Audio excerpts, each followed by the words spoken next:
All right. Well, good day, everyone. Hello, everyone. My name is Steve Jackson. I'm the Senior Vice President of our Broker Concierge Partner Program here at PrimePay, and I want to welcome you to our May webinar, broker webinar, titled The 6 Key Components of a Cafeteria Plan. We are thrilled to have you today. If many of you that are on the call here today, if you're unfamiliar with our Broker Concierge Partner Program, we would love for you to gain more information about what we are doing for you and for your clients. You can go to brokerconcierge.com, and what this program is ultimately established to do is to help you drive additional solutions and opportunities for you and your agency and your clients. And it's really centered around the ability for us to strengthen your client relationships. It helps to drive net new revenue streams to you and your agency. It's to help neutralize the various competitive threats that are out there today, and so much more. So please, if you haven't been familiar with Broker Concierge, we would love for you to gain more information about our program. So as we get started here, this is a monthly webinar that is specifically designed for our benefit brokers and our partners. This information today, as we do each month, we try to provide some good technical information, but also try to provide some solid practical application to what we're talking about here today. You know, over the last several months, I had we were starting to gather some data from our partners, from clients, about a lot of missing holes as it relates to cafeteria plans, and we felt it probably prudent that we cover something now for just over 40 years, and that is a cafeteria plan. And so today, we want to ensure that as you're talking with your clients about a lot of compliance matters, that you're actually still talking to them about the key components that they need to actually do and perform as it relates to their own personal cafeteria plan. All right, and so that's going to be our subject here for today.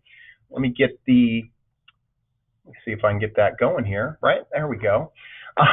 So today's agenda is going to be focused around these 6 areas. We know that you, as a benefits broker, you end up wearing several hats with your clients. You are an insurance broker, consultant, right? You're there to speak about a specific product. But when you get in with that client, guess what? They may or may not have an HR manager, or at least someone who is certified in that area. And so you and your agency, you get bombarded with a tremendous amount of HR related matters, and even matters that don't pertain to HR, right? You guys probably have many stories, right? That, why did you call me? Oh, I just figured you know. Okay. So today, we know, since you also wear a hat called the compliance officer hat, we felt it prudent to be able to give you some of the key components, the key areas that you need to ensure that your clients are still doing as it relates to a cafeteria plan. And so I want to focus in on these 6 areas. As I've talked to other brokers and partners about this, I'm finding that there are absolute holes where you ask a couple questions, but you just don't dig a little deeper. And by digging a little deeper in some of these areas, we know that you're going to probably uncover some gaps in compliance and some areas of non-compliance with these employers. And for a lot of you kind of just assume, right? Well, they're with a payroll provider, so they're managing the POP plan and cafeteria plan on behalf of the client, or using an outsourced administrator or what have you. But generally speaking, employers are not performing the full compliance for these cafeteria plans. And with non-compliance comes penalties, and penalties come out of audits. And we definitely are seeing more audits being performed by the IRS in this particular area.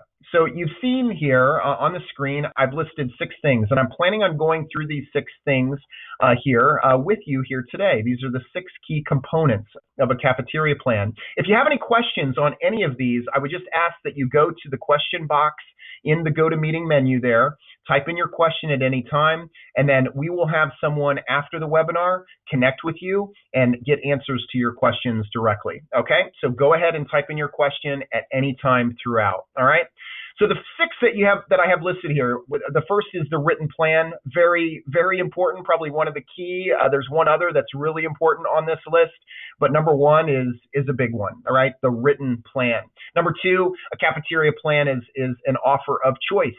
That makes sense, right? Cafeteria plan, it's a buffet of options, right, to an employee. So an offer of choice. These are supposed to be employee benefits, to the benefit of employees. So I do want to cover a little bit here in regard to who can participate in these plans. And then the next 2, right? Prospective elections. I want to share an example of what we're seeing out there, some problems that can exist because of these 2 areas, that an employee needs to make a prospective election, and when they make the election, it generally is an irrevocable election as well. And then lastly, which is a big one, so kind of the secondary big item, is non-discriminatory benefits, that the cafeteria plan must be established so that it's not acting in a discriminatory manner. All right, so just a brief overview, all right, of Section 125. And there's a lot of words on this screen. I really just want to focus on kind of the one that I've bolded, right? Because we understand that there's some tax savings, right, that an employee realizes and so forth. But under Section 125, that's Internal Revenue Code, Section 125 is what the statute rolls up under, okay? Section 125 is the only means by which an employer can offer employees a choice between taxable and non-taxable benefits, without the choice causing the benefits to become taxable, okay? So basically what employers do, this, they offer a benefit package. There are pieces and portions or plans, right, that can fit under a cafeteria plan or under the protection of Section 125, and those benefits then are offered through a cafeteria plan where the employees have that choice. And it's a choice, right, between having taxable benefits or non-taxable benefits. So if they select the medical plan option that's part of the cafeteria plan, right, then they're going to receive or pay that deduction on a pre-tax basis instead of post. But there could be other benefits where that doesn't apply, right, where it could be a taxable benefit, all right? So we'll talk about that as we talk about the offer of choice. So certainly a cafeteria plan allows an employee to pay for these benefits away from kind of that taxable income structure, a strong positive, right? But that definition that I bolded there is a great way to think about it. It really is the only vehicle out there today that can really make or offer this choice between taxable and non-taxable benefits. So just a couple more slides here on just kind of an overview. So, and I think just to sow the seed, the foundation, right? What is the key advantage? When you think about it from an employee perspective, it helps reduce the income subject to payroll taxes, right? If an employee is paying for their medical premiums, payroll deducted, they're going to save on federal tax, on most state taxes, on potentially local taxes, and your Social Security and Medicare taxes. So an employee enjoys the opportunity to be able to save between 20% to 40%, right? So just based on their tax bracket. That's a huge advantage, certainly from an employee perspective, because the cost shift is on. Employees are paying more for their coverage today than they ever have, and so to be able to pay that on a pre-tax basis, that's fantastic. The employers, though, have that similar advantage, right? They also get the tax savings that apply. And so all those dollars that run through a cafeteria plan, they're going to save on the matching FICA taxes. All right, so 7.65%. So clearly, just by offering it, the employer is going to realize some significant savings. So not only are they shifting the cost of those premiums to the employees, but they're also providing a pre-tax mechanism where they're going to save even more, off of those contributed dollars. You also want to think about it as an advantage too. In this tight labor market, right? We're at the lowest or one of the lowest unemployment rates ever here in America. And so everyone is fighting for labor, for candidates, they're also focused on retention. And so again, if an employer was not offering a cafeteria plan, well, you might want to question that employer, right? I mean, wow, all right, if you're shifting the cost, I better be able to pay this in pre-tax money instead of after tax. So it can also be considered certainly a attraction and retention tool, right, for new candidates and existing employees. Is our similar, so a disadvantage. There's a disadvantage to be a part of a Section 125. Well, you would be irrevocable with Section 125. So in that point, an employee may not change his or her elections if it's a qualifying event. Okay, I'll talk more about that when we get to that as far as the key components, but that could be a big deal, potentially, if there wasn't a life event. I'll share a story there. Section 125 reduces an employee's taxable income. Okay, got that. Sure, that's what we do. In turn, it may reduce benefits that are calculated using the employee's income, such as Social Security or retirement types of benefits. Yes, today there's still a debate out there with some employees that says, hey, I don't want to participate in the cafeteria plan because that actually has a potential of reducing my Social Security benefit, what I'm going to gain here in the future.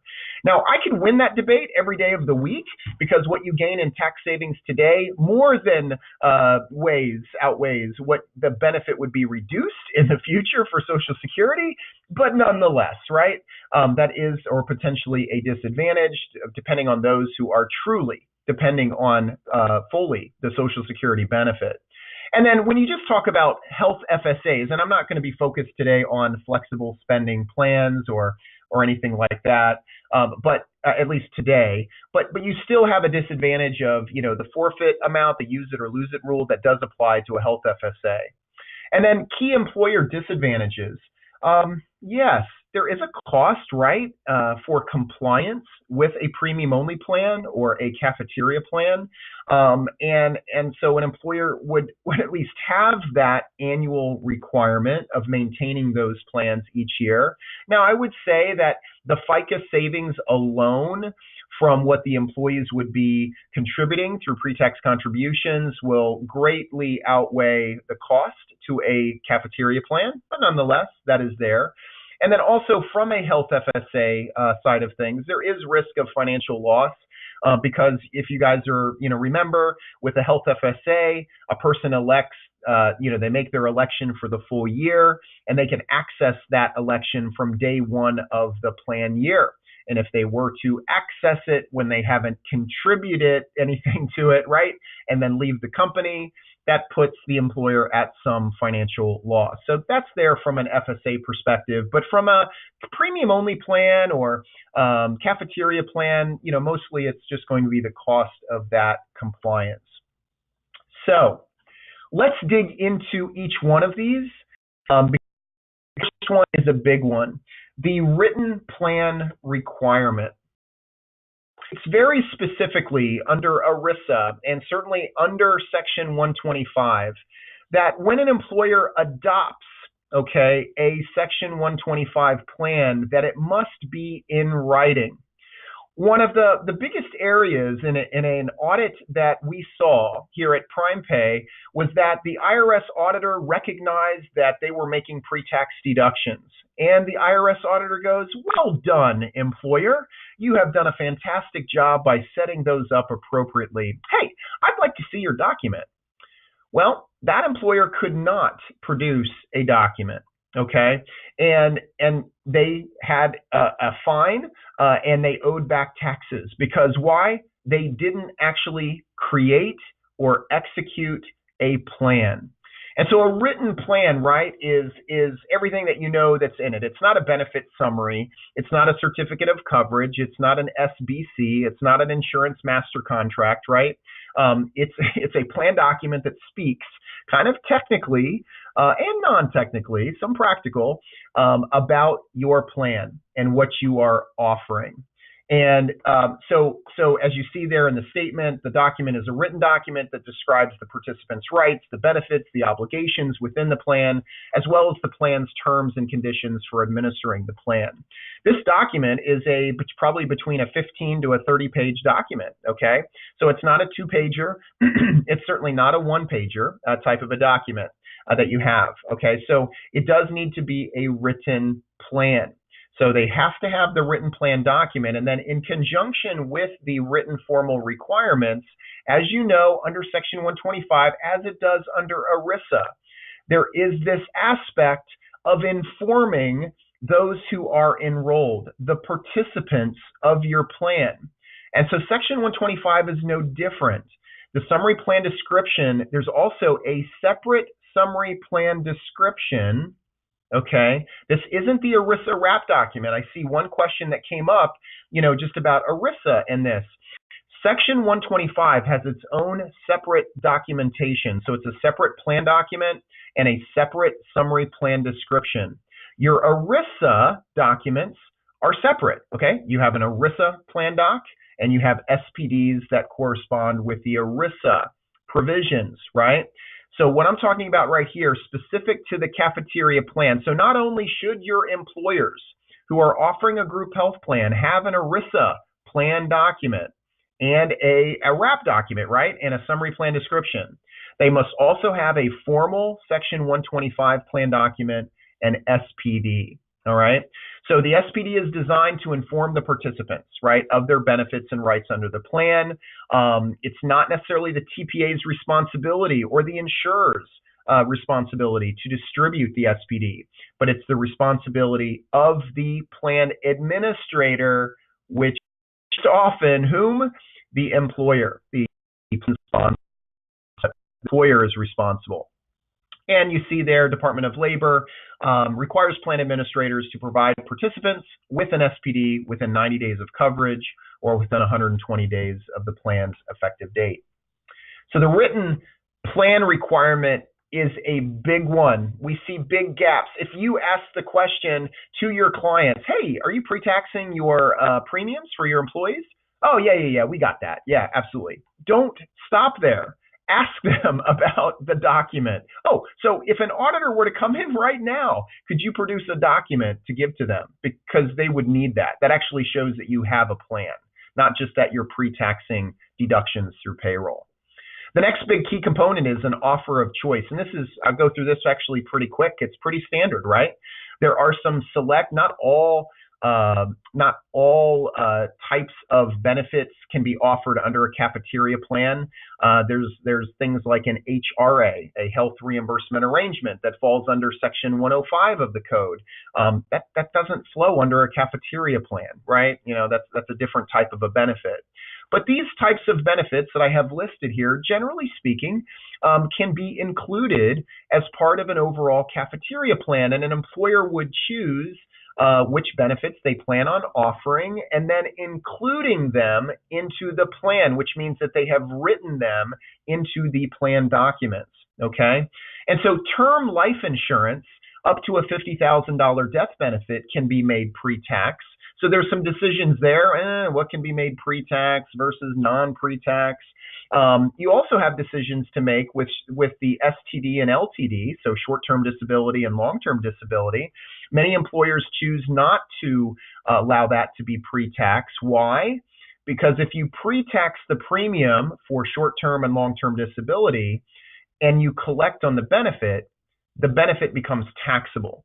And so many employers may choose, hey, I'll let the employee decide, or I'm not even going to offer that as part of my cafeteria plan. They're going to pay for it with post-tax contributions. That way, the benefit, if they collect it, it's going to be tax-free. Okay, so decisions like that they're going to come into play. But a cafeteria plan is a true choice, and that summary plan description is truly going to outline what those choices are and the eligibility provisions that are going to fall right along with that.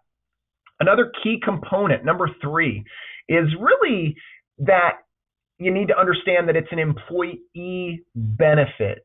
Okay, so this slide here is really just focused, more succinctly on who can participate in a cafeteria plan, and so it's focused on kind of the ownership side of the aisle. And I want you to focus here on the S corp. If I can get my little arrow here, the S corp, more than 2% owner. The vast majority of your employer clients, I mean, a big portion, are going to be S corp. S corps, right? And so they may file as an S corp, right? Or they're an LLC and they file as an S corp, or they file in another manner, another tax filing status. But we get a lot of S corps, right? And so that employee, so you see here employee, that would be the owner, right? So that would be the 2% or greater shareholder. That's an employee because they are W-2'd as an S corp shareholder, okay? But in the case of an S corp, if the 2% or greater owner is certainly employee, right, of the company, they cannot participate in the cafeteria plan. Neither can their spouse if they're employed by the company, nor their dependents if they're employed by the company. And so there are some strict rules here, as you see here, kind of going left to right with C corporations. Looks good. Owners can participate in a C corp tax filing status. And then you kind of keep moving over all the way to the right. Sole proprietors. Can a sole proprietor participate in a cafeteria plan? Nope. No, they're the owner. They're not W-2'd at all. However, if the spouse and dependents are considered bona fide employees of that company, then yes, they can participate. So this list, if you're a broker concierge partner, we actually will be giving you this deck.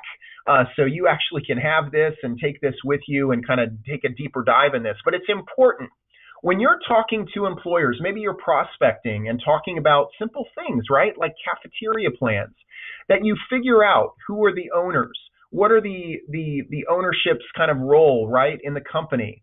Finding out if they're W-2'd or not, and then really figuring and determining who may participate in a flexible spending plan or in a regular cafeteria plan or an HRA or in other benefits that they would offer. So a very big piece and a component to a cafeteria plan is the ownership rules and kind of who can participate. The next one is you almost look at this and you say this is a no-brainer, right? You might be going, Steve, no duh, right? It's prospective, right? So when you look at benefits, but it's an important one, and I'm going to tie this one into my 5th one here, all right? So you've got prospective elections.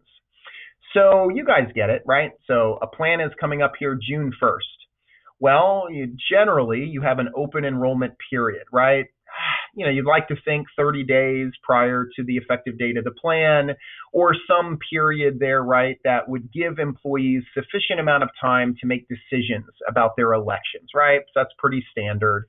But there's a reason for that, right? And it's so that an employee can make a very conscious and a very impactful conversation about whether they want to elect a dental plan or a vision plan or their medical plan, right? They need to weigh their options and choose wisely. Why? Because this election is under a cafeteria plan. It's pre-tax. So in the basic definitions here, the initial elections must be prospective. We must be looking ahead. We can't look at services that were rendered in the past or expenses incurred in the past. We have to enroll and make elections based on future, so prospective elections. Mid-year election changes must also be prospective, right? So clearly there's an opportunity for qualifying events that will occur, life events, right? And with sufficient notice, Generally, it's like 30 days a lot with the employers, as long as that employee notified the employer within their sufficient notice period. Those corrections or changes to their elections can be made. And it's standard stuff, right? Getting married, having a child, things of that nature, that would be there. But you have to think prospectively, okay? So and this works in the same vein with a dependent care account, right? Health flexible spending account.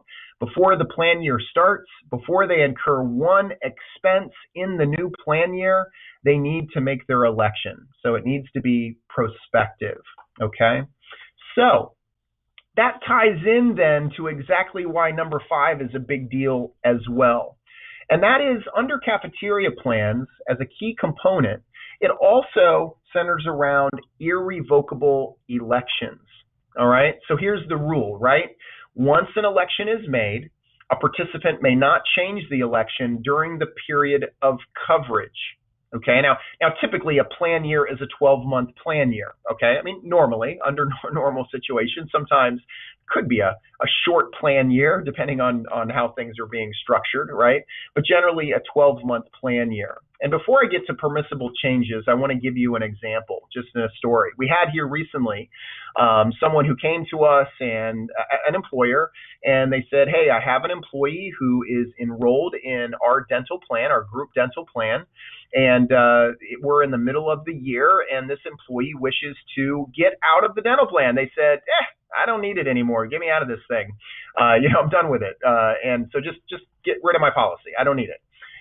Well, so they're talking to us. Well, what are the issues here surrounding this? Because we have pre-tax contributions. And so we confirmed that clearly the benefit was up under or within the cafeteria plan as far as a benefit. And due to the structure, and we also confirmed that there was no permissible changes that had occurred. There was no life event. Simply, this employee said, I'm done. I just don't even want to pay this premium anymore. Or I used the benefit and I'm done. So they could not do it. So we came back and said, under Section 125 in the cafeteria plan, this employee would not be eligible to be able to get out of their dental plan at this time, that they're going to have to continue to pay that premium until the end of the plan year. So that's real. That's happening. We get those questions, and you may be getting those questions too. And so just understand that this is a key component under a cafeteria plan. Now we have the standard permissible changes, right? And we can make a prospective change at any time based on these permissible changes. So changes in legal marital status, number of dependents, right? Employment status, that would be something where you're going from a full-time status to a part-time status, right? Just in the middle of the year. I mean, that constitutes a permissible change. If they satisfy or ceases to satisfy a dependent eligibility requirements, even a residence change, they moved, could invoke it. And then this is really for adoption assistance, but the commencement or termination of an adoption proceeding clearly would create an opportunity for a permissible change with the adoption assistance account under a flexible spending plan. So you can see here that these questions come up quite a bit, and these could be questions that your employers are just dealing with and they're not even telling you about, right? But it's important that these elections not only be prospective, but that they also are irrevocable. And so some thought needs to truly be given to the fact of which benefits are clearly thrown into or under that Section 125 plan. The last item, key component, and I am telling you it's a big one. When I think about this, the non-discrimination testing, I picture my math class. That's why I got that picture up there. I'm just like, oh my gosh, it's a classroom, it's a test. Ugh. It's difficult. But let me just touch on a couple things here with the cafeteria plan, right? So the non-discrimination test is required annually. So, and I put just a simple definition up here from the IRS. The IRS created these tests, right, or series of tests in some regard, to make sure that certain highly compensated participants don't use or that they don't select more pre-tax benefits than the rank and file or the non-highly compensated employees. It's basic, right? The IRS says, look, we're going to give you a loophole.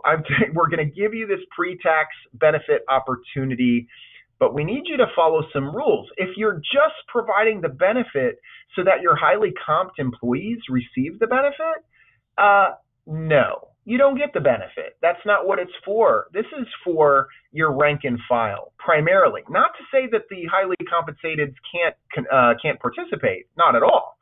But we need it to be for the rank and file employees. So is NBT required?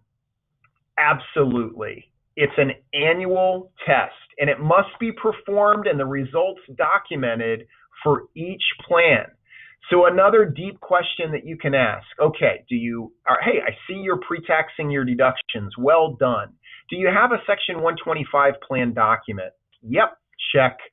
Have you performed your annual non-discrimination test? Yeah, sure, yeah.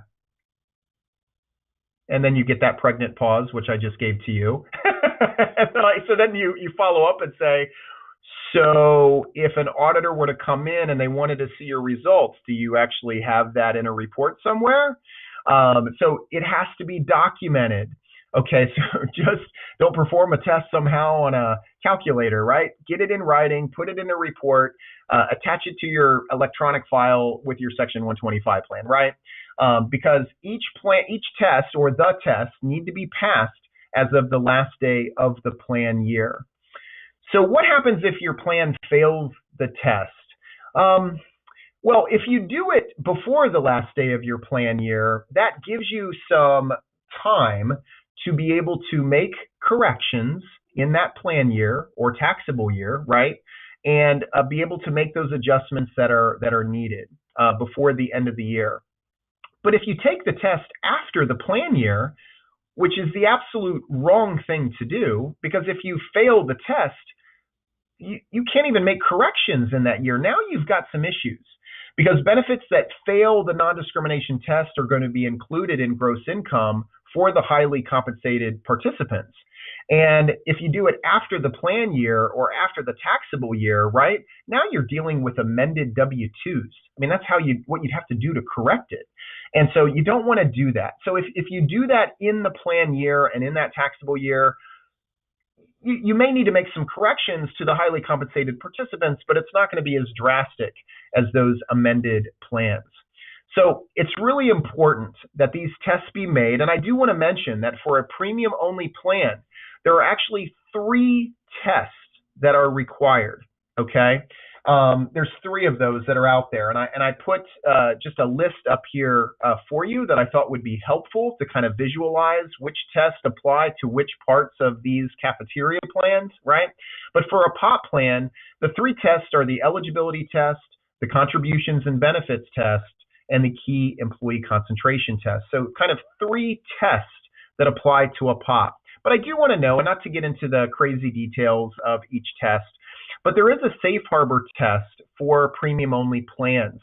And if the employer passes the eligibility test, they are not required to perform the contributions and benefits and key employee concentration test. So here at PrimePay, we ensure that they perform that first test, the eligibility test. If they pass it, we're good. If they don't pass it, then we need to begin to look at the other 2 tests to ensure that we have conformance, with the particular tests that are there. All right. Don't believe that large employers and small employers alike are going to pass these tests. We run into all different types of employer sizes. It doesn't matter. That based on who's eligible and who's going to benefit, right, from the premium-only plan or a regular cafeteria plan, that we see many failures. So you don't want to assume. Make sure that your clients are indeed performing that eligibility test first. And then if they fail that test, to certainly move on to those other 3 tests. But also failing means that they need to make corrections. So they're going to need to do something as it relates to eligibility to make sure that they pass those tests. So the tax savings is the big one, right? I mean, that's huge. Employees win, employers win. So just looking at this case study, right? I mean, your annual employee tax savings for somebody who is contributing $6,000 a year to health insurance premiums, that employee is going to save about minimum $1,200 a year just in taxes. The employer on that one employee is going to save about $459. And premium only plan costs just to create the documents are even cheaper than that, right? So the savings are real, but the structure, the compliance aspect is really what is the most important. So, when you think about this, what's the next move for employers? I mean, other than, hey, get in compliance. But the three things I list there is really some of the key things, right? They need to get in compliance. You need to look at these 6 items as a checklist and make sure that they are complying with that. They also need to be communicating, right? If an employee is supposed to make a prospective and an irrevocable election, you need to be communicating, this to the employees. And you also, based under Section 125 and even ERISA, you need to distribute, the SPDs. You need to make a distribution of those appropriate plan documents. So comply, communicate, distribute. Sorry, not 3 C's, but it gets close. But distribution. Those are going to be key and critical for the next move of the employer. So just a few questions here as I wrap up, that you can that I want you or hope that you can use practically with your employers. And some questions you can ask. Have you amended your documents and verified your administrative practices are consistent with the document? You may go, wait a minute, Steve. Okay, I got to read that again. What? The main thing I want to say here with that question is we have benefits changing every year. We're adding benefits. We're taking them away. We're adding this, that. We may change the eligibility provisions here. And we forget to go back into the Section 125 plan documents and make the appropriate amendments there so that we're consistent. It's consistent across the board. So even though you may be changing your employee handbook or a benefit summary guide of some sort, make sure that you're also reinforcing that in the Section 125 summary plan descriptions and plan documents as well. Next, have you amended your POP to allow for the marketplace and stability period plan changes? Right? ACA introduced special enrollment rights and language provisions that should be included today. USERA and some other provisions that have been added. When's the last time you've updated your premium only plan document? I talked to a client the other day who's coming on to our service and they hadn't updated it for over 15 years. I said, hey, there's been some changes. You got to get updated. The next year, if you renewed your medical plan early, have you amended your plan documents, right? So if you're changing your fiscal years, things of that nature, make sure you're changing the fiscal years on your plan document as well. Continuing, have you amended your POP document to include HSA contributions? This is actually a big one. We see this all the time. Just like I told you, under a cafeteria plan, it's an offer of choice. You need to make the offer and produce the choices, right? So if you have an HSA contribution that's now running under the cafeteria plan, then please add the language that's required under a cafeteria plan document. Please add it, amend it to the document. So if you have clients who are bringing on an HSA and allowing for contributions here for the first time, make sure you're amending your plan documents, your SPDs to also include that. And then lastly here, right, beyond just having your document, have you completed a test? Have you completed your annual test? If you haven't, do so, before the end of the year, okay? So end of the plan year, rather. That is the time to do it. Folks, I mean, that is a lot of detail in a short amount of time, but I trust that you'll be able to take these 6 key components and treat it like a checklist and be able to just have a simple conversation about a cafeteria plan that maybe will only last a few minutes, right? But you're going to find out in a real short order where they're falling out of compliance. And it's a true way, right? They look to you for the advice. And so I have a couple of words up here on this screen. Other than thank you, it's be intentional. Be intentional. Don't just kind of throw this under the rug with the client or just, hey, you're pre-taxing the deductions. That's what we get so much. No. Go deeper. Ask a few more questions because you're going to get either a pregnant pause, which means they're probably not doing anything, or they're going to go, oh, yeah, here's my documents. I got that. Oh, yeah, we did the test. No problem. And you're going to really get a sense of whether they are in compliance or not. So I see a tremendous amount of questions. I'm going to get our team, our subject matter experts, to get back to you directly with those specific questions. For a follow-up for everybody, we are going to be sending an email that will give you a link to the recording, okay, of this webinar. So that will be sent out here. Just look for that here in the next couple of days. That is posted to our Broker Concierge channel on YouTube. So subscribe to our channel on YouTube, and as soon as it's posted, you're actually going to get the notice. If you are a Broker Concierge partner, thank you.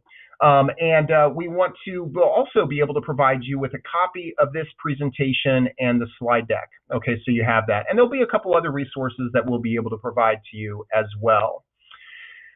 I'm also excited to share that we have an awesome webinar coming up here at the beginning of June. Folks, if you've never talked to or heard from a rogue persuasion scientist and wonder how that is going to apply to your business, then you are going to want to join our webinar. We have a special guest, Micah Larson, who will be joining us next month in June. I believe it's June 5th.